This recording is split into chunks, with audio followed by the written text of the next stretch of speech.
All right, so I wanted to make this video to show you all how to get the best use out of the Blue Letter Bible website for your exegesis papers. So I'm going to give you kind of a step-by-step tutorial of how you're going to get to it. So you're going to go to Canvas, go to the course, modules, and then if you go all the way to the very bottom, the last module, and look underneath the paper assignment and the paper proposal assignment, you'll see the link to this website, Blue Letter Bible.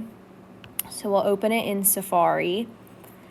Now, the very first thing you want to do once you're on the Blue Letter Bible website is you want to come down here and switch the version of the Bible. So we are going to do the RSV. That is the version that we are going to select. Now, up here, what you're going to do is you're going to type in the verses of your story. So for my example, I'm going to do the wedding at Cana, which is in John chapter 2, verses 1 through 11. And then I'm going to click go. So it'll bring up your story in this format. Now it looks a little funky, but I'm going to explain how to navigate it all. So it brings up your story verse by verse, and it really is a good idea kind of before you get into Blue Letter Bible to have your words picked out that you are going to be doing for the grammar section of your paper. And remember, for the grammar section of your paper, it really is best to pick adjectives or verbs for that section. That really is what works best. Proper nouns, like proper things like, for example, Cana or Galilee, things like that in this story, that's what you would put in the historical cultural section of your paper when you talk about your specific story context.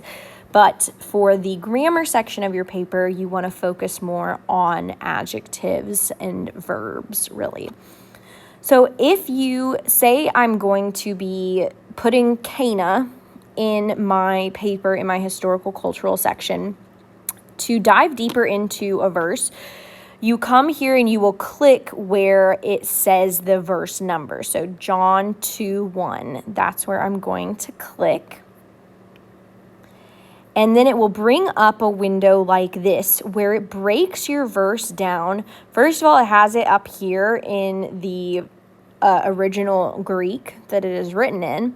But then if you come down here, it has it broken down word by word pretty much. So on the third day, there was a wedding in Cana of Galilee. All right, so you get the idea. So for the historical cultural section, when you're trying to look more at these things, you actually can come up here at the top and you see this green button for commentaries, and it brings up a whole list of digital commentaries on your book. So if you're not finding a lot in the physical book commentaries that I have in the classroom, this may be another good place for you to check to look at these commentaries.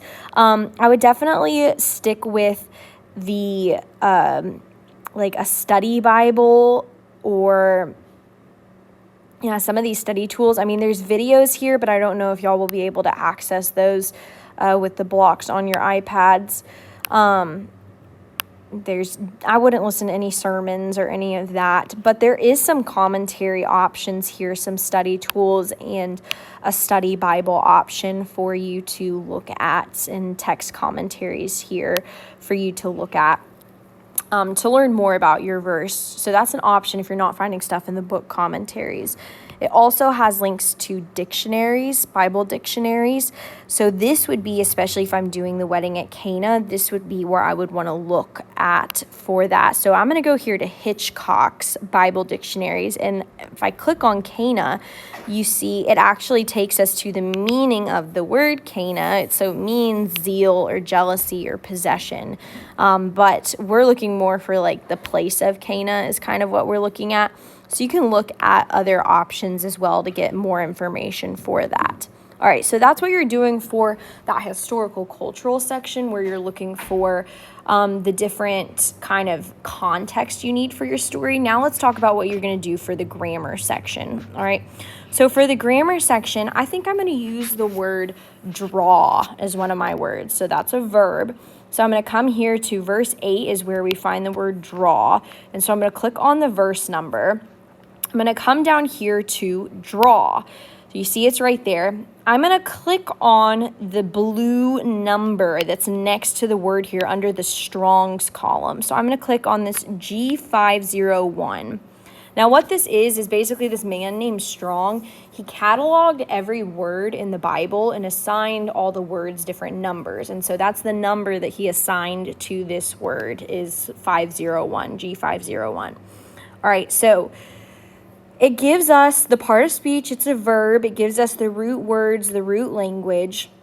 What we really want to look at is here of its biblical usage, where it says to draw out of a ship's bilge water, so like bailing or pumping out, or to draw water. And then we have the definition here. So what we are seeing with our story of the wedding at Cana, it would be draw out. Now, if you come further down, you can look at the concordance of where else in Scripture this word is used. And so if you look, it brings up some other stories from the Gospel of John. It gives up another place in the wedding at Cana story.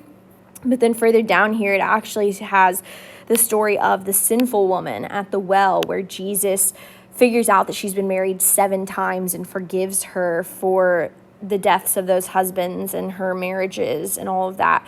So an interesting story to look into when we're looking at that word. So for this word, you would need to tell me, what it means, what the usage of it is. And then this story, the story of the woman at the well, is a great other story to explain that meaning and to kind of connect it to the wedding at Cana, give a little bit more depth to that. And then the way you will get back to where you were is you simply just click the back arrow and it brings you back to that verses word by word breakdown. And so you can go find another word within another verse, and you're doing that 5 times for the grammar section of your paper. So hopefully this helps. If you have questions with using Blue Letter Bible, please feel free to email me or to come ask me. I'm happy to help you navigate the website, and good luck on your paper.